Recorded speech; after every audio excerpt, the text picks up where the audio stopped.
This week on Pop Fiction, ads, expectations, roast, and Ralphie D is going to recommend something cool.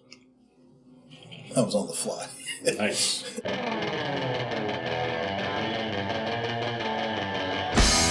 Okay, this is 252 Pop Fiction, where you'll find all the news, reviews, and pop culture that's right to type. Today's top story.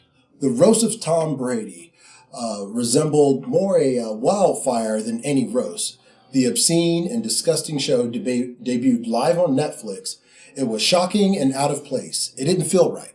The 7-time Super Bowl champion and everyone in his orbit were the targets of ceaseless, close quarters, gunfire type that lasted for more than 3 hours. And I enjoyed 2 hours and 47 minutes of it. What I saw was pretty darn funny. I didn't know it was out. Oh, yeah. Oh, so they did it, and it was live, so any flubs or whatever happened. And we've been talking about it for days. I mean, there were so many bits that were funny, and of course, I'm not going to go ahead and ruin anybody's jokes by trying to tell them. But I will say, if you get a chance to watch it, you gotta watch Nikki Glazer's set. It was really good. That's what really, I saw. really good. I think she was probably number one. If you was to rate everybody in the roast, Kenny, do you watch the roast? Yeah. Who would you say were the top 5 comedians? And even not just the Andrew Schultz, Kevin Hart. Schultz had a good set. What was that one kid's name? Tony somebody? He had some rapid fire jokes that were really funny. What about the Roastmaster General? You know, I don't remember my top 5. Yeah. All I can remember is every celebrity getting up there and saying, I don't know who these guys are, but I know these guys. Yeah. Well, once I was the comedians that nobody knew, and once I was the celebrities that everybody knew. Yeah. Wow. Definitely going to check it Kevin out. Hart's jokes. They said there's going to be a lot of Hey, you said you were superstars here. Well, there's not. It's just me. That's pretty good. Is that my turn? Yeah. No, it's JB. Number 3. Oh, you have number 3. Then it is. Ads were only recently added to Amazon Prime Video streaming service unless you chose to pay an additional $2.99 a month on top of your membership.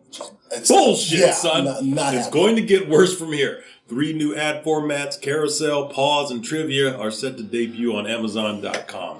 The goal of these commercials is to divert users away from Prime Video and into the company's primary digital storefront.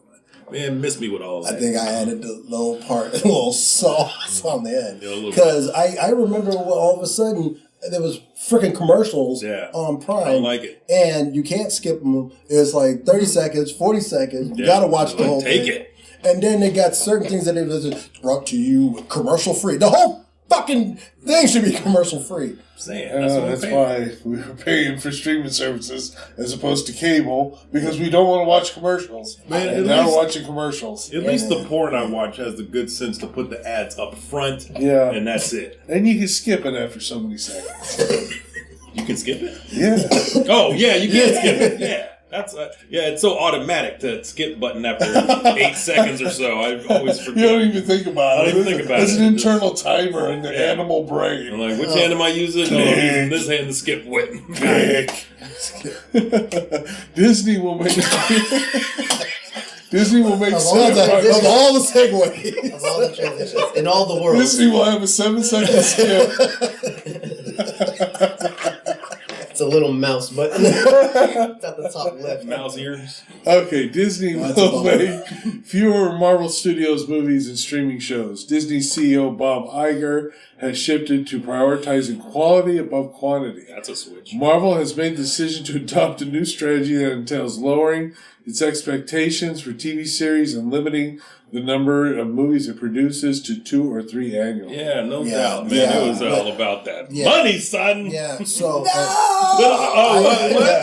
You were liking Oh my god, it's not liking the crap. I like the other stuff that came out with it. It's like, it's one of those things, like every 5 you get one good one. You just had to wait your 5. Well, how about they get 3 good ones and because now I got an opportunity to get 3 bad ones. That's because because the same movies are going to come They're out. at least going to put the effort in to make them good now instead of just churning out this. What were they giving us last time? No. Burger King switched to real beef. What are you giving us this time? What was you feeding us before? That's what I'm saying. I would say this. Around the time of COVID, when there wasn't like the movies going, Bob Iger wanted to push everything that was going to be a movie, push it onto Disney Plus on the streaming service, because they was trying to get Disney Plus because it had just launched. And they was trying to get more and more content. It was the content wars at this point. Yeah, they had a Disney streaming service that was free and it was horrible. Yes. And then Disney Plus came out and it was like 180-degree change. And everybody, even the HBO, what was it called? HBO Go? Who knows? Yeah, turned to HBO Max. Well, it was HBO Go, HBO, and HBO Max. Now Max. So it's not whoever's in their department is just like. Yeah, I still watch it. I think it's one of the better services. Yeah. Well, you say that, but Chris Nolan, when Tenet wasn't going to open in the movie theaters and instead open on HBO Max, he said, "Imagine making a movie box office. with a box office movie with the biggest studio in the world, and then you wake up on the shittiest streaming service." Well, that's someone who's used to making movies and them going straight to the big screen. I mean, what if you're just a fledgling director who's like, hey... Well, they also made that decision, which it cost them a lot of money, to all of their movies that they were going to come out, they just released it on HBO Max. Yeah, I'm not watching that crap. I saw Wonder Woman 2. 1984. It was terrible. Yeah. I only had one saving grace. The Matrix? Maxwell, his wish was inspired. I want to be the guy. That was inspired. The rest of the movie was trash. But I thought that was brilliant. I was like, holy crap. Of all the things to wish for, that was genius. And then the rest of the movie sucked. I didn't like it. Give me the stone. This week's review. Kingdom of the Planet of the Apes. A young ape embarks on a voyage that will cause him to doubt all he has been taught in the past and make decisions that may shape the future for both apes and humans many years after Caesar's rule. I gotta say, I already hate this movie because they've showed so many previews. So many. Well, you don't have to watch all the previews. I know, but if you kind of get in, you gotta time it perfect. You get in when the movie starts. I'm telling you. Because the movies always start 20 minutes late. Well, I'm going to tell you. And it's like, if I see another Fall or Kingdom of the Planet of the Apes, and I'm like, my head is going to explode. I don't want to see this movie. I was very entertained by the movie. I saw it. I didn't even remember all of the previews and stuff like that. But I also don't go to the movies as much as you guys do. Oh, man, I was sick of that preview. Yeah, but then don't go for the previews. Just wait. You can't not go for the previews. You got to see what's coming up next. No, you don't. I try my But if best. I watch the entire Furiosa movie in a span of 1:30, I will lose my mind. Yeah, see, that's what you're seeing it too many times. But they're paying for that. That's not my fault. That's their fault. That's what I'm talking about, man. But going back to this, I would have to say the CGI was on point. It didn't look cartoony at all. We had the benefit of also watching it on the 4DX. I will say a lot of swinging monkeys from vines and stuff, so it was a little extra. It was like, God, I wish they would stop. I would rather go to a movie. I don't want to go to a ride. Yeah, you sound smoking like an old man. Get off my lawn! Get off my lawn.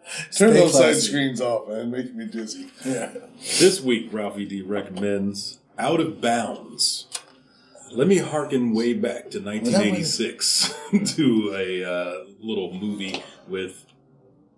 Come on, you know who's in it. Out of Bounds. Is that the one with the dog? Anthony Michael Hall. Anthony Michael Hall. I don't remember that movie. I don't remember this. What is this? Daryl's parents ship him to the big city to live with his brother, hoping he will have a better life there. After a baggage mix-up at the airport, Daryl finds himself in possession of a drug cache. Wait, what? Which a drug dealer wants back. This movie is like... Sorry. The mic just dropped. This music is like The Fugitive if it were shitty. Basically. It stars Anthony Michael Hall and not a lot of people that you really know. It was really weird to see Susie Sue from Susie and the Banshees doing a musical set in the movie. I don't know who that is either. You don't know who Susie Sue is? No. Susie and the Banshees? Meatloaf was in the movie. Meatloaf? Meatloaf. Ralph, you're reaching, man. We got to trade. See, this is why you have to watch the movie. From now on, you should do Ralphie D Remembers and I'll do JB Recommends. We'll switch. If you want, man. But We if will you want to switch. see a crappy movie from the 80s. Why would you recommend with that? Anthony Michael Hall running because it's under First 90 of all, minutes. I'm gonna have to look up footage of this. It's gonna be grainy as shit because nobody remembers. It's gonna be the I shittiest watched quality. it on Amazon Prime. With ads. No ads. No, that's what you call a callback. Nice move. It's under 90 minutes. If it's under 90 minutes, I'll watch it. I'm Ralphie D, and that's news to me. I'm Cool Water Kurt. That's my story, and I'm sticking to it. We'd like to hear what you think. Leave us a comment down below and let your opinion be heard. And if you like this video, please check out other videos on our channel. I'm JB, and this is 252 Pop Fiction, where you hear it first.